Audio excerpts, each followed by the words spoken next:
One of the biggest misconceptions would be maybe because obviously Malaysia is a Muslim majority country. Yeah. London, I think, has a reputation of being quite miserable. People don't really talk to each other. Like people, they come across as a bit moody, right? I think it's more a perception. Lebih moody. But then in orang KL, like London. even from when I first came on holiday, people in general are quite friendly. People seem more cheery in the day to day compared to London.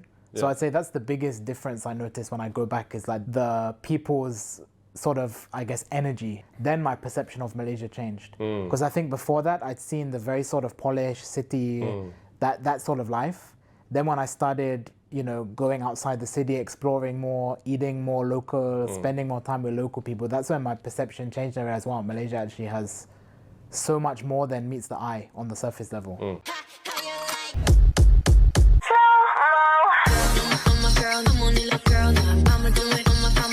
Assalamualaikum, Elsa di sini. Hai guys, hai semua, halo tetangga, gimana kabar teman-teman semua? Semoga sehat selalu, semoga bahagia selalu, dan semoga hari teman-teman semua selalu good day. Selamat datang di channel YouTube Elsa Widianti Putri. Oke, hari ini kita akan mereaction sebuah cerita, sebuah pengalaman yang dirasakan oleh salah satu Mat Salleh ini guys, yang dimana sekarang dia kayaknya udah menjadi warga negara Malaysia. 11 tahun terhebat yang dia lakukan, yang dia rasakan selama tinggal di Malaysia, akan sharing kepada kita semua melalui channel Max Share Now. Langsung aja di subscribe guys. Tapi sebelum dimulai video reactionnya, seperti biasa aku mau ajakin teman-teman semua dulu untuk subscribe channel ini dan aktifkan lonceng notifikasinya supaya tidak ketinggalan updatean terbaru dari channel ini. Dan bagi teman-teman yang mau request, bisa banget DM di Instagram aku di @widiantiputri. Tidak tanpa berlama-lama, tanpa membuang masa, jumlah kita mulai video reactionnya. Are you ready? Let's go. Saya rasa yang paling saya suka pasal Malaysia, dia punya suasana lah. What do you say? The thing I like most about Malaysia is the vibe, the environment. Suasana is like, I don't know, the atmosphere. The hardest part of the language for me was if I'm trying to practice my Malay, a lot of people would see me to practice their English. So like I set myself a challenge years ago where every Saturday I would go to the pasar, like the bazaar, right? And I would say I'm only going to speak Malay, even if it's really bad. Like I will speak Malay to people to like practice. And obviously at this place, these people are thinking, great, there's this English guy, I'm going to practice my English with him. So it was like a bit awkward because they're talking English, I'm talking Malay. They're probably thinking my English is good, why don't we just speak English? I'm thinking, no, I'm out to practice my Malay. That was the biggest challenge actually. I think the language itself is not that difficult if you expose yourself to it. What do you think the biggest misconceptions about Malaysia in the West, let's say? One of the biggest misconceptions would be maybe because obviously Malaysia is a Muslim majority country. Yeah. I think there's a perception of, in general, the West perception towards Islam is there's a certain perception there, which I think people would apply onto. So you would hear like, oh, Malaysia is a Muslim majority country, it's an Islamic country. Maybe some of their perception would be, oh, that means it's going to be, say, for example, like the Middle East or Saudi Arabia, where it's going to be very strict. You're not going to there's their fear about Islam, halal, everything. I think that's maybe one misconception is people really, they need to come here and see that, yes, there is that element here, but there's so much more to it than just that. So one of the biggest conceptions my dad had when I was telling him, like, yeah, here's most of the food you eat, if you go out and eat at like a restaurant, it's going to be halal, right?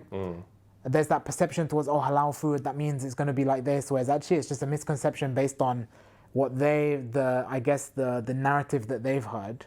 Whereas actually when you come here and see the real narrative, it's very different. How would you compare KL, Kuala Lumpur, and London now? I think the biggest difference between London and KL would be maybe the people. London, I think, has a reputation of being quite miserable. People don't really talk to each other. Like people, they come across as a bit moody, right? I think it's more a perception. Lebih moody. But then in orang KL, London. like even from when I first came on holiday, people in general are quite friendly. People seem more cheery in the day to day compared to London. So I'd say that's the biggest difference I noticed when I go back is like the people's sort of, I guess, energy is very different. When you go to London like once a year, what's your feelings like? What's the reverse culture shock? I think for me is the way people talk is very different. So there's a lot of, even though in London itself, people are generally quite, like I said, maybe not to say miserable, but they're quite sort of flat. When you go out of London, especially more to like the villages or like my grandparents' town quite far out, where people are very friendly, the biggest culture shock for me is the sort of small talk that people make. So if you go into the shop and you're like buying your groceries, the person will ask you like, oh, how's it going? How's your day? And for me, it's a shock because not to say in Malaysia people aren't friendly, they won't talk. Yeah. But there isn't just small talk like that, not that I've seen, where you just sort of talk to strangers. So it was a bit of a shock for me, like, yeah, it's fine, like, why are you asking me? And you know, like that level of sort of like politeness and talking that was the biggest shock for me that I really noticed. Like, because you just forgot about it. I think that then when you've had that for a few weeks and you come back to Malaysia, you have the opposite where it's like, you almost want to talk to people. Like when you go, you're like, hi, but people are not like, why is this guy talking to me? Yeah. Which is not to say like it's right or wrong. It's just different culture, you know, different ways done differently. What are the habits you obtained living in Malaysia for 11 years? One is definitely language. So there's a lot of words. I mean, it's similar to Singapore, right? It's Singlish, right? There's a lot of like words that I guess you would say filler words like la, like all these words. Whereas in, I guess, traditional English, you don't have that, but they sort of come out. Yeah. So I guess that's one habit. Like even if I'm speaking English, there'll still be these sort of words and the way you talk, mannerisms that come out. I think other habits, I mean, one is definitely shoes in the house. I think when I went back in winter last year. So I mean, winter's not that cold, but you know, you're wearing like your big boots, they're muddy. First thing when you get in the house is take them off. So I'm walking around in my socks and like everyone else has got their shoes on. And that was a bit of a, okay, because it just becomes a habit, right? You just do it when you come in. And the floor is cold also sometimes. That was one thing is, you forget, right? Because obviously here you don't need heating, right? Yeah. Whereas there, if you don't turn the heating on, you feel it. Other habits, I think, is, an interesting one is for a knife and fork. So like the way, like here, and I mean, it's the same in Singapore as well, right? If you eat like, you have a fork and spoon, right? Not really knife and fork for like, if you're eating like rice or something. Yeah. So I've noticed with the way here, like if you eat with your right hand. So if you're eating with your hand, you would eat with your right hand. So if you're eating, you tend to use your right hand to put in your mouth, right? Yeah. Whereas I noticed like in the UK, you use your right hand for the knife to cut and then you eat with the left hand. So for me, when I went back and like eating at a restaurant and you've got a knife and fork rather than a fork and spoon, it was quite awkward to, how do I use the knife? Because I'm so used to eating with the right hand. That surprised me a bit because I wouldn't have thought that, you know? But it just sort of, like, you realize, okay, this is actually a bit awkward now. Because you're so used to eating a certain way. How's your, let's say, relatives living back in UK? They say that you changed when they see you after coming from Malaysia? The first time I went back, they said I changed because I put on a lot of weight. Because I was doing a lot of food content, right? So I got quite overweight. That was the first thing they said changed. The second thing was definitely the accent. So my brother, like always, like, he just laughs sometimes. There's certain words, like one is boat. So in very like British, you would say boat. Yeah. But here you say boat. So like it sort of comes out and then like they sometimes look at me and they can't keep a straight face because they're like this is my brother, you know, like I grew up with him and now he sounds funny. I think that was the biggest shock for them. Speaking about food, I mean, you lost a lot of weight. I read this story. It's quite difficult. If I lived in Malaysia, I probably gained a lot of weight because the food is great, but it's not like only greens and you know what I mean. There's a lot of sugar and a lot of oil and a lot of food, partly why it tastes quite nice. I think the other challenge is it's just so easily available. I mean, it's the same in Singapore, right? Like 24/7 you can eat. Yeah. Whereas I mean in the UK, like after 6, 7, 8 p.m, that's it. You know, like you might have a pub or something with some chips, but that's it. But here, like 24/7, you want food is there. So I think the challenge is the readily available amount of food and the variety of food. Yeah. And you just don't get bored of it because there's always something new, something different. Yeah. That was the challenge for me. How you managed? How I managed is I had to be strict with myself. So when we used to do food content, we would spend like one day, we would shoot 3 restaurants, morning, lunch, evening, we'd be eating. And we would eat for the camera, for the content. And then we would eat afterwards, like finish the food, really enjoy it, right? That wasn't actually what made me put on weight. I think what made me put on weight was that then after the shoot, I would like stop by and get a snack on the way home. I would like drink a lot of sugary drinks and I didn't have a balanced lifestyle. So how it actually worked for me was when I started to realize that yes, you can enjoy food, but it has to be, it's part of the equation. It's not like there's a phrase like in Malay, right? It's like you don't live to eat, you eat to live.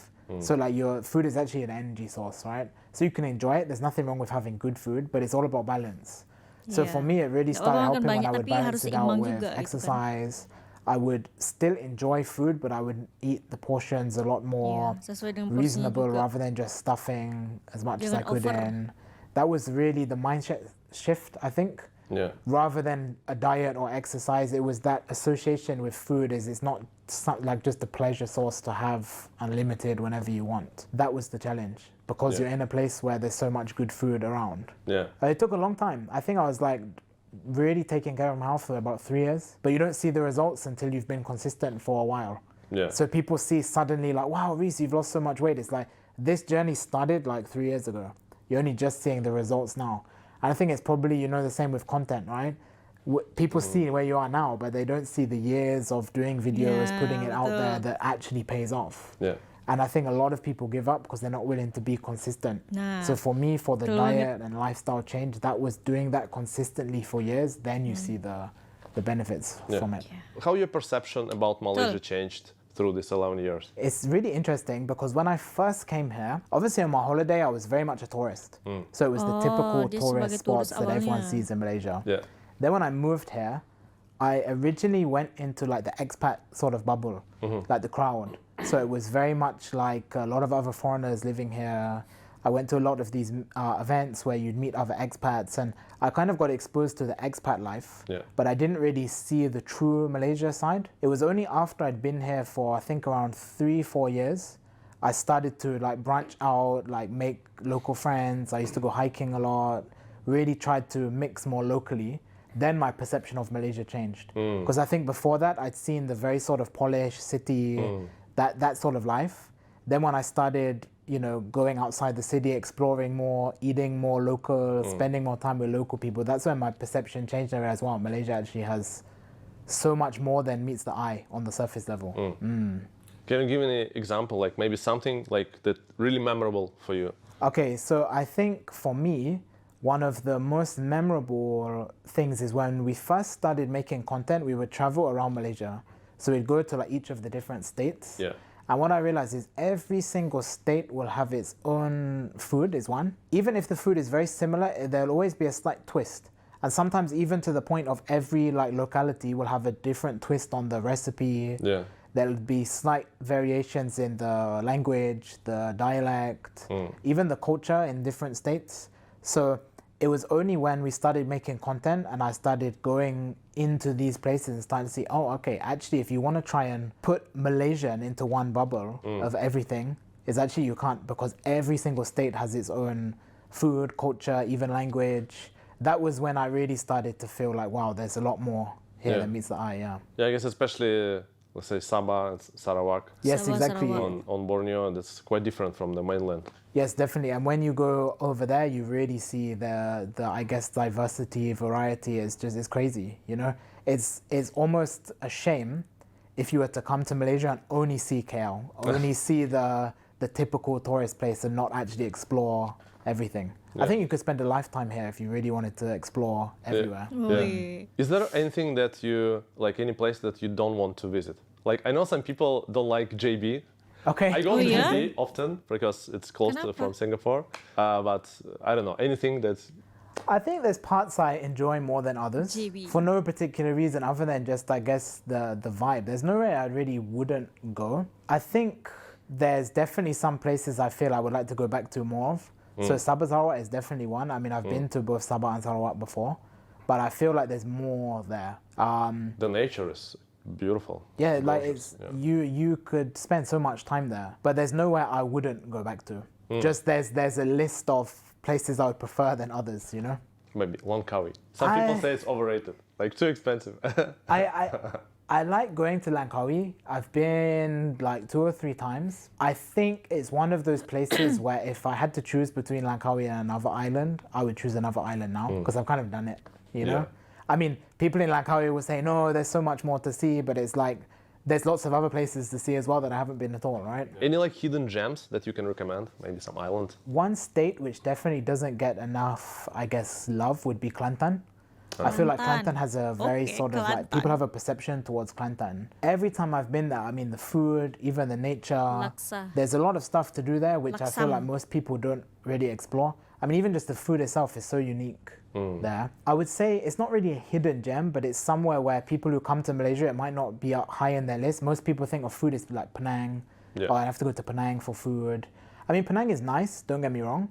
I feel like if you want to see something that's maybe a little bit less typical, then Kelantan's quite good. The entire East Coast actually is quite interesting if you really travel and go around in terms of food. I would say that's probably what I would say is slightly hidden because it's not your typical sort of like place people would go. What are the rules for you, maybe advice for other foreigners, how to assimilate here in the country, in the society? Specifically for Malaysia, based on my experience, is really you see the beauty here when you get out of the city, and not just the whole city, but the certain bubbles in the city. There's certain areas which are very touristy, very expat sort of areas where, don't get me wrong, I mean, life there is good. It's not to say these areas are bad, but if you really want to experience Malaysia, you have to get out of that. And that can be a little bit uncomfortable, I think, at first. I think one fear that I definitely had was the language. So that's why I really wanted to learn Malay. Actually, I found that you can get around fine with English. Like, to be honest with you, like that's not a barrier. So I think really it's about getting out of those areas, going out and exploring and just sort of not worrying too much about it because, you know, Malaysia's generally a very safe country. You can get around very easy. I mean, even if you go quite far out anywhere, you're never too far out from somewhere. So it's about actually just getting out and doing it, I guess. That would be my tip to really get the most out of it. I think the other thing would be is get involved in like local groups. So one of the best things I did when I first came here is I started hiking. So I like posted on a Facebook group for hikers, just said, hey, has anyone got a trip I'd like to join? And I actually made quite a few friends from that where we would just go hiking together. And that really helped me learn more about the local culture because you're going out with a group of like, you know, like locals going out. And that was the thing that helped me really see the other side rather than just being in that sort of city bubble, I guess. What's the future of Malaysia, you think? Like, what's the potential for Malaysia in the future and what are the biggest challenges? I think the future is quite bright for Malaysia. I mean, even in the 11 years that I've been here, a lot has changed, especially the city. I mean, if you just look in terms of development and even trends and everything, there's definitely a lot of growth there. Yeah, I mean, it's completely different to it was 11 years ago. I mean, if I go back to London and think 11 years ago, yes, it's different, but it's not different that it's grown, it's just changed. Whereas I see in Malaysia, there's been a lot of change in the last, 10, 11 years. So I think it's going to continue in that direction. So I'm very optimistic about the future here. In terms of challenges, I think that's one comment looking back at the UK is there's no drive in the UK. Like, yes, in London, in certain parts, you really feel a drive. But in general, people just don't have any drive to improve or do better. I mean, if I go back to my hometown, there's still people there doing the same stuff as they were 10 years ago. Nothing wrong with that. I mean, and not everyone has to be driven, right? But the general attitude is not one of let's go and get it. In fact, in the UK, most of the people with that attitude are the second, third generation immigrants, who their parents or their parents' parents have come, they've started business, they're really trying to build a life. Most other people there are just chilling. So I think maybe if there's one challenge is, I mean, like you said, for like Singapore, Malaysia, as they're developing more and more, is when you get to this stage is don't lose that drive for more and just become complacent.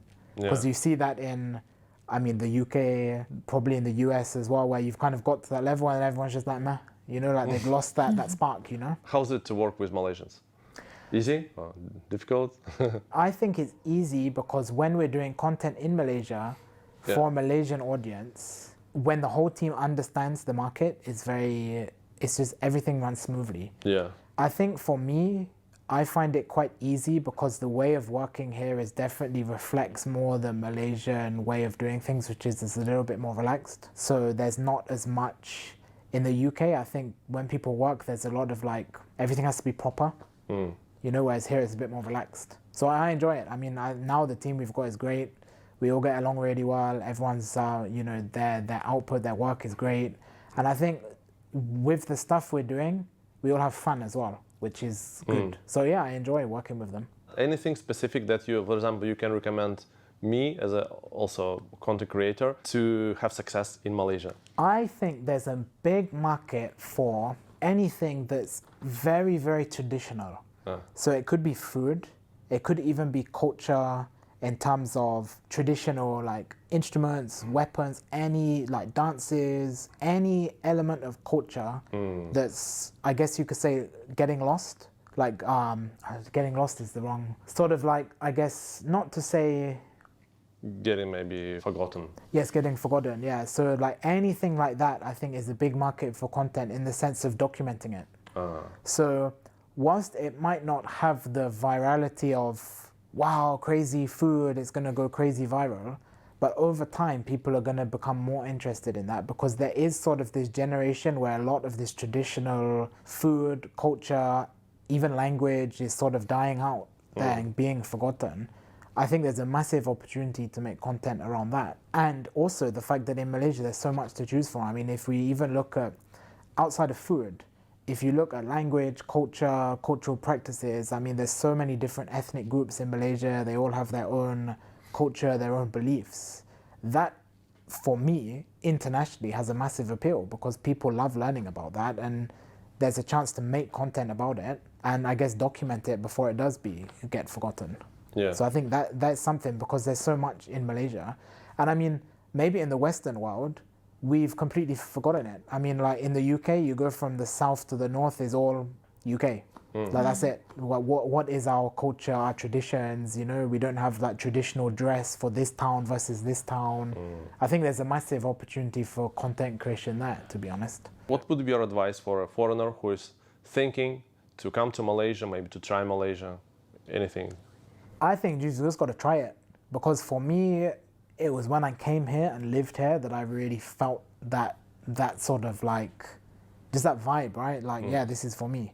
So I think anyone who's thinking about it is just come, spend a few weeks. If you can, spend a few months. Don't just spend a few months in the city. In KLCC. Yeah, I mean, maybe you like KLCC, right? Yeah. I mean, everyone's different, right? Everyone has their own preferences, but I would say if you're maybe you stay in KLCC first for a week and then you start going exploring. Don't go like straight to Kuantan. I mean, some people do, right? Yeah. I think if anyone's thinking about it, the best way to tell is to just go. That's what I did. I came here, I felt, hey, I like it here. It looks like it's going to work out. Let's see how it is. I mean, you can always come, try it out if it's not for you. Who knows, when you come here, you might instantly get that feeling of, yes, it's right for me. But yeah, start in the city and then slowly move out. But just try it, you know, because if you never try, you never know, right? Betul. There's like a phrase in Malay, tak Betul cuba banget. tak tahu. Ah, Don't try, tak cuba tak you tahu. don't know, right? So yeah. Kalau tak cuba, tak tahu. That's my advice. Just try it out, and just if you do come here, be prepared to step out of that bubble a little bit. Maybe not on day one, but get around and see, because you might not like KL, but you might like Penang, or you might go to Sabah and like Kota Kinabalu. There's so many different places in Malaysia. Come here, explore, get around and see. Maybe you'll find that place where you just feel like, yeah, this is right. Oke, nah jadi banyak banget pengalaman yang diceritakan sama Mat Salleh cari makan. 11 tahun dia udah tinggal di Malaysia, suka dukanya tinggal di Malaysia. Pertama kali dia datang ke Malaysia, ibarat kata orang Malaysia, cobalah datang dulu. Kalau tak datang, tak akan tahu. Jadi gitu ya guys. Buat teman-teman yang belum ke Malaysia, coba deh ke Malaysia. Sehari aja kalian di Malaysia, pasti kalian pengen banget untuk balik lagi. Aku kemarin 3 hari di Malaysia, ini pengen balik lagi sih. Apa yang dia suka dari Malaysia, tempat-tempatnya, makanannya, sampai ketika dia mencoba untuk pulang kampung, bertemu sanak saudara dia, hal yang dinotis sama keluarga dia adalah berat badan yang bertambah, dan juga aksen ketika berbicara dengan saudara-saudara beliau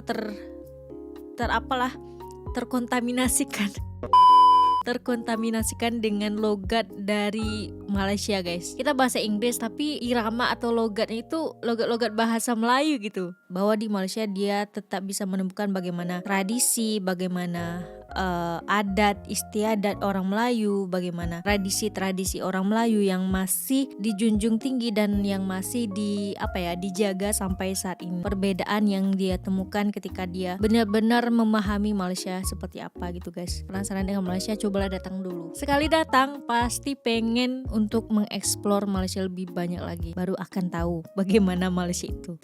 Oke, untuk video kali ini cukup sekian. Bagi teman-teman yang suka sama video ini, jangan lupa untuk like, komen, dan subscribe. Dan kita ketemu di next video. Bye-bye. Assalamualaikum.